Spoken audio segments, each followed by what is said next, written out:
Well, I'm a day late, and I apologize for that. Some stuff got in the way, and I wasn't able to record the Q&A, but now I'm here recording this Q&A for you. This is Q&A 52 here at the Unlimited YouTube channel. Future Q&As, I plan to do them as of now every Monday, so I'll probably post the thread where you can post your questions on Friday, so that gives me the weekend to kind of get a good amount of questions, and I got a pretty good amount today for this Q&A. Thank you again to whoever submitted questions.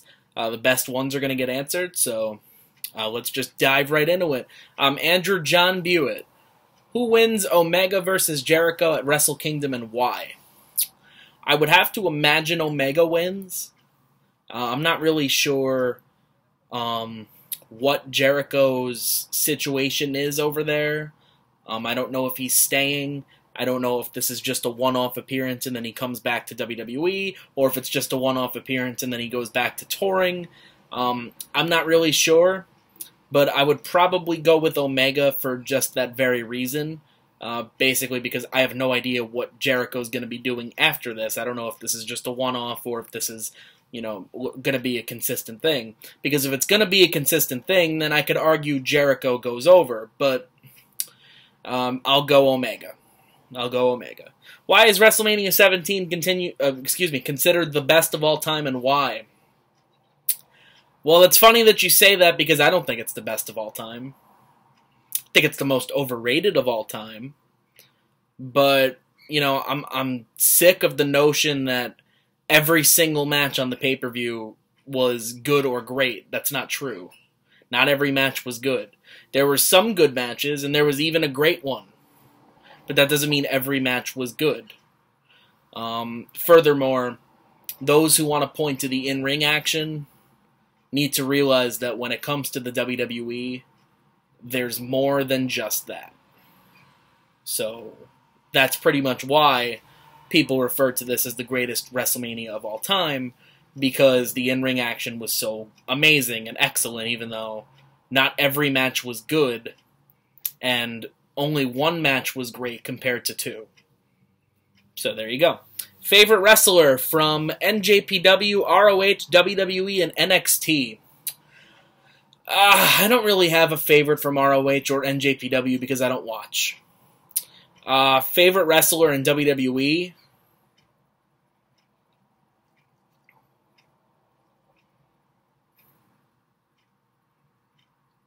The Miz. The Miz. And sue me for saying that, but The Miz. NXT, I don't really watch them either, but if I had to pick one,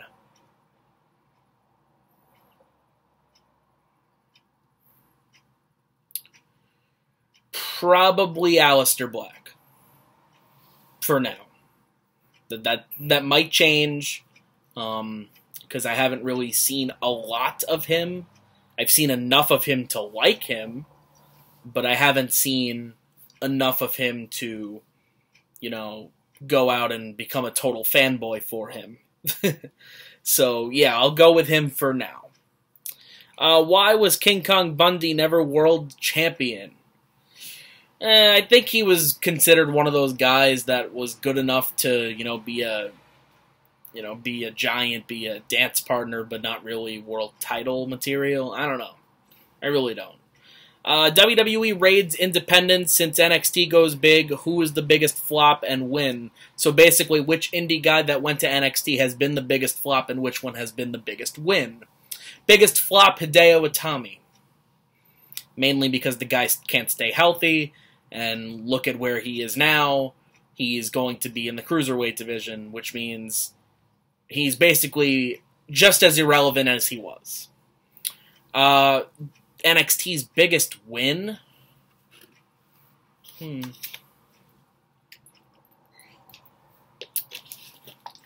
Probably Nakamura. Either Nakamura or Balor. I'd probably go with one of them. This is Matthew Mullins. When will John Cena become a 17-time World Heavyweight Champion? It's not a matter of if, it's a matter of when. Well, WrestleMania is coming up. So, The Breakfast Club doesn't. The Breakfast Club needs their WrestleMania matches, so why not make John Cena's for the world title? Which SummerSlam was the best? Probably 2002. Or maybe 1992. Should Okada lose the... Wait, what? Should Naito, he spelled it wrong, beat Okada for the IWGP title? I don't know and I don't care. Who's taking the ROH World Heavyweight Championship from Cody? I don't know and I don't care. I'm sorry, I'm just not really that big of a fan of, stuff that goes on in the indies. Who's the most overrated wrestler in WWE, NJPW, and ROH? I'm going to once again skip NJPW and ROH. Most overrated wrestler in WWE. Oh my god. Oh man. I'm probably the worst person you could ask.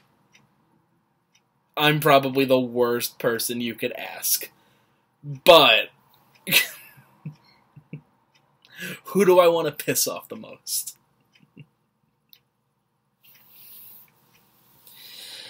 I'll go with Finn Balor.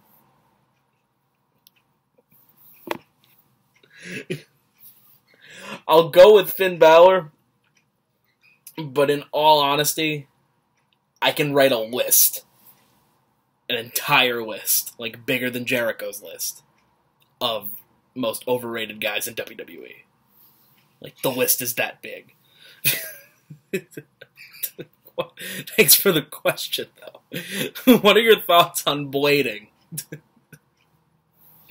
Oh my god, most overrated wrestler in WWE. Let me go back to that question. Should I just take the cop-out answer and say all of them? Every wrestler on the roster? The list of wrestlers that are overrated by the fans and the IWC, and then those wrestlers who are overrated by the WWE. What a hell of a question. But I'll go with Finn Balor. I'll stick to that, even though, like I said, there's an entire list of guys that I can write down as potential overrated wrestlers, or most overrated wrestlers. What are your thoughts on blading? It's not needed all the time, but in certain situations, blood is kind of needed in some instances. Hell in a Cell, Elimination Chamber. How can you highlight hell in Hell in a Cell if there's no blood? Or if you don't use any weapons? Then it's just a regular match that just happens to have a cell over it. And that eliminates the hell aspect totally. So when it's needed, it works. And it's good. When it's not needed and people just want to blade because they feel like it's, good for them or good for the match, whatever, it can get a little bit over the top and can get a little bit ridiculous. There have been some wrestlers who have bladed in the past that didn't need to. Ric Flair.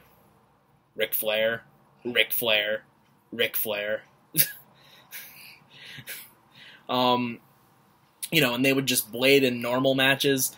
But in terms of, blading, when it's needed, I'm fine with it. What are your thoughts on Billy Corgan owning the NWA? I forgot the NWA still existed. So Billy Corgan owning it? Sure, why not? What are your thoughts on Impact Wrestling? They were a company that I loved. They were once a company that I liked better than the WWE. Now they're just a company I wish would go away. And before that even happens, if they do plan on sticking around, great. This is a company that needs a name. A name. Every 5 seconds, is it Impact Wrestling? Is it TNA? Is it GFW? Is it this? Is it that? Pick a name. It starts with a name. Your company gets recognized by its name. Jesus Christ. What are your thoughts on the NXT War Games match? I thought it was really good. I hope they bring it back. I mean, they own it. Might as well use it. They've already used War Games. They've already used Starrcade. You know, be nice to bring in some other WCW pay-per-views, maybe, to use. I mean, it's not really going to do anything in terms of, like, you know, there's not really much to gain from it. But, you know, if you want to do something different, if you want to do something that hasn't been done in a while, why not do it? Bring back some WCW style pay-per-views or WCW style matches or whatever. You know, there might be something to gain from it. Who knows? But yeah, in terms of the match itself, I liked it. Dylan Rumor, why does Jericho keep having underrated matches at Mania? Examples, AJ, Shawn at WrestleMania. AJ at 32, Shawn at 19, Christian at 20, Owens at 33. It's just always, he's always been a good guy to have at Mania. You know, he's one of those guys where, you know, even, you know, he's a guy that always has a place, no matter where it is, no matter who it's against, he always has a place at WrestleMania.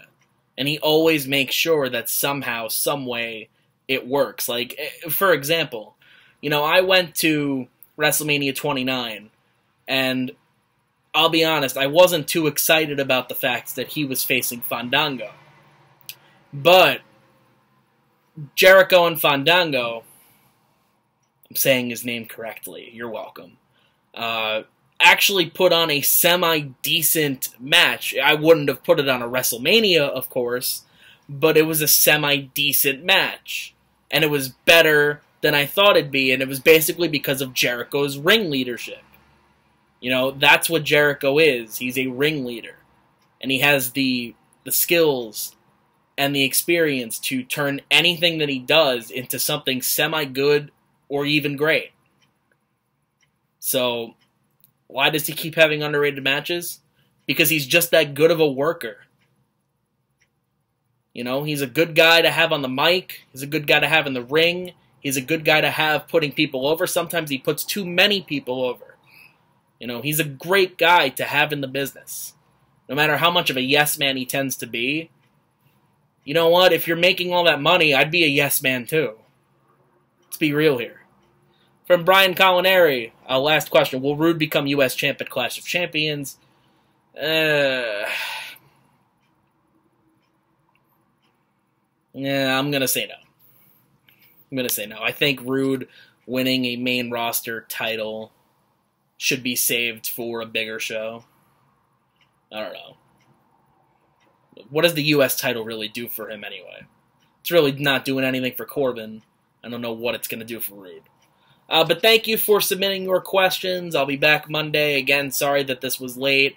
If you haven't already done so, vote for whatever unlimited awards that I've put on Promo Wrestling Summit Facebook group. Some polls are already up. Some polls are going to go up after this video goes up. Polls are going to continue to go up until probably Sunday. Voting will end. Not this Friday, but the Friday after. I believe it's the 15th. December 15th. So, vote for them. Check out some of the other videos on this channel. Like this video. Dislike this video. Comment, subscribe, share, whatever. Later, guys. Thanks a lot.